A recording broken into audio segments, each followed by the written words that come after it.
Live TV Finance. Merci d'être avec nous pour l'ouverture de la Bourse de Paris avec ce matin Xavier Fenot, associé Interactive Trading. Bonjour Xavier, comment ouvre le CAC après plusieurs journées assez compliquées évidemment liées à la crise du coronavirus? Moins 2% à l'ouverture, donc on est dans la lignée de ce qui se passe ces précédentes journées. Il faut savoir qu'on a eu le premier cas également au Brésil.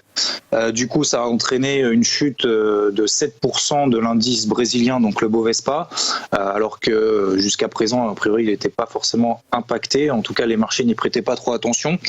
On a cet après-midi des news macro, notamment le PIB aux États-Unis, mais je crois que, comme vous venez de le dire, les marchés finalement s'en fichent un petit peu de tout ça, sont vraiment focalisés sur le coronavirus. C'est quand même logique.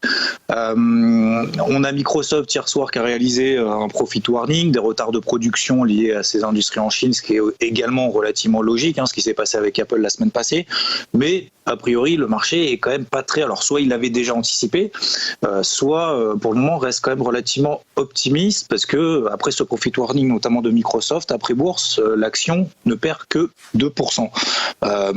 Donc, c'est pour ça que je pense qu'on est finalement, j'entends beaucoup à droite et à gauche, on est dans un mouvement de panique. Pas tellement, parce qu'on voit que lorsqu'on a des profit warnings, finalement, ça baisse pas tant que ça. Moi, j'ai connu une époque où, lorsqu'il y avait un profit warning, on perdait 10-15% sur une action. Les marchés, finalement, notamment les indices, tous, que ce soit les indices européens, CAC, DAX, et même aux États-Unis, reviennent seulement sur leur moyenne mobile à 50 semaines. Qu'est-ce que ça veut dire? Ça veut dire, pour le moment, on est sur ce niveau clé-là, qui montre et qui matérialise que la tendance moyen terme reste toujours haussière. Et par ailleurs, l'indice VIX, l'indice de la peur,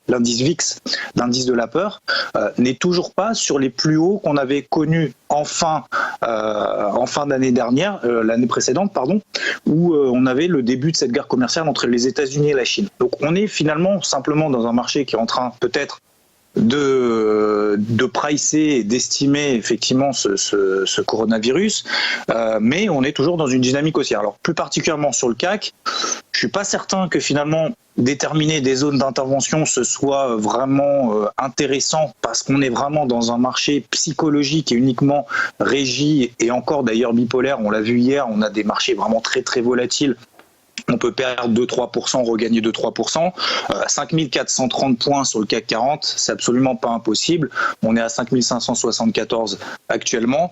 On est toujours dans une dynamique baissière. Tant qu'on ne regagne pas les 5700 points d'un point de vue technique, pour le moment, il y a aucune raison, en tout cas, d'effacer le mouvement dans lequel on est depuis maintenant quelques jours. Donc attention quand même aux plus fébriles, parce que je sens qu'il y en a quand même beaucoup qui sont en train d'essayer de chercher le point bas en estimant que ça a beaucoup baissé, que ça ira mieux demain, etc. etc. Attention, quand ça baisse, ça va très très vite. Les achats, oui, mais uniquement pour les expérimenter, comme hier par exemple, comme on l'a fait sur IVT, sur le Dow Jones ou sur l'indice DAX, vraiment pour les plus expérimentés, et ça permet de faire quand même des écarts de points assez considérables, parce qu'il y a beaucoup de volatilité, de prendre 100-200 points, mais pas forcément chercher le point bas, parce que pour le moment, on n'en sait rien.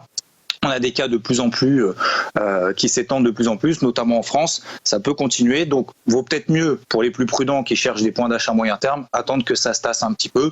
On peut tout à fait aller sur le CAC, 5430. 5200 points, c'est pas pour être alarmiste, mais c'est simplement pour mieux vaut prévenir que guérir, et c'est sur ces zones-là éventuellement qu'on pourra attendre une stabilisation, une amélioration notamment de cette gestion du coronavirus, et ensuite on n'aura pas le point bas selon cette stratégie, mais ça permettra au moins peut-être de revenir quand ce sera un petit peu plus apaisé. Merci beaucoup Xavier pour votre analyse. À suivre dans un instant les Market Movers. À tout de suite.